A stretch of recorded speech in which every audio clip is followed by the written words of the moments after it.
Толық көрініп тұрады мына. Мына ешіктер осы жабылмай қалды. Асапқа өріп мына жағын таштаған.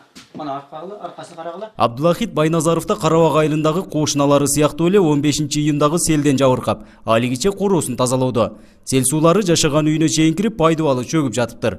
Суу каптаган бөлмөлөрүн тазалаганы менен батка кылайдагы деле кургай элек. Турак жайынын дубалдарынан да жаракалар кеткен. Өкмөт башчысы айылыбызга келип калгандыктан арыз муңумду айтканым менен уккан адам болбоду дейт. Айырга чогулушка бардык, ана мага сөз тийди, өзүм талашып алып сөздү айттым. Ушундай биздин үйүбүз ушундай болду. Десем губернаторубуз баш болуп өзү айтып атат. Мен көрүп келдим, үйүңүз нормально турбайбы дейт. Ушуну көрүп, билип туруп, ончолук немеге барбаш керек эле. Келип туруп ошол премьер-министрге айтып атат, үйүңүз нормально турбайбы дейт. Баткен облусуна 2 күндүк иш сапары менен келген премьер-министр Карабак айылында 49 үйдү сел каптаса да, бир да жашоочулардан кабар албаптыр. Ал эми жергиликтүү бийлик күн сайын кабар алганы менен көңүл бурула элек. Учурда үйүбүзгө кирүүдөн кооптонуп, балдарыбыз менен ачык асман астында түнөп жатабыз дешет тургундар. Премьер-министр Лейлекке барып туруп, МЧС ол суу каптагандарды барып көрүп келиптир. Бизге келиптир, биздин суу каптаган жерге карап кадам баскан жок да. Баштап жерге келет деп, мына жерге немелерин алып келип, плакаттарын илип коюп, азыр келет деп 1-2 сааттан кийин кайтып жүктөп кетти. Неге десе, границага жакын экен, тура албайбыз коркуп. Şu selden beri эле келип атат, жардам беребиз деле дейт. Бири жардам кылганын эме бериш керек тезирээк. Бул мындай жашоодо биз кантип жашайбыз эми, мына үйлөр көрүп турасыңар, жараксыз. Үйгө киришке болбойт да, шарт жок да вообще эле. Облустук акимчилик премьер-министр иш сапарында жаратылыш кырсыктарын алдын алууга басым жасагандыгын билдирди. Анын ичинде жабыркаган үй бүлөлөрдү коопсуз жайга көчүрүү боюнча трансформация маселесин чечип берүүнү убадылаган. Ошол эле учурда тургундарды турак жайларын камсыздандыруудан өткөрүүгө чакырганын билдирди.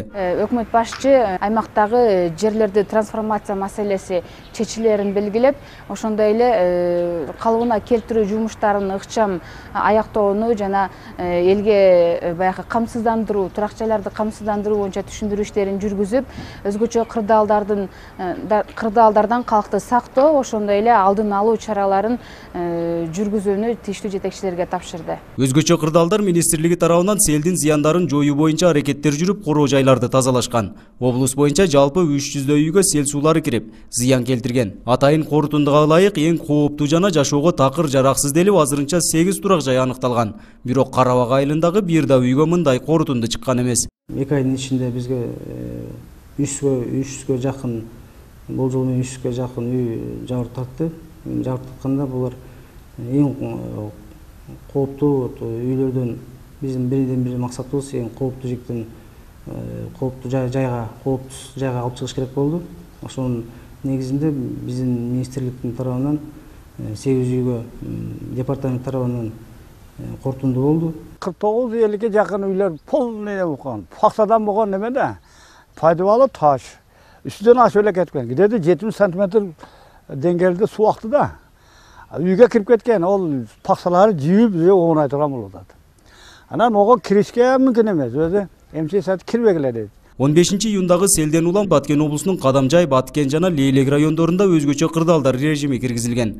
Учурда материалдык чыгымдар атайын комиссия тарабынан иликтенүүдө. Нургазы Жайнаков, Айзирек Айдаралиева, 7 канал, Баткен.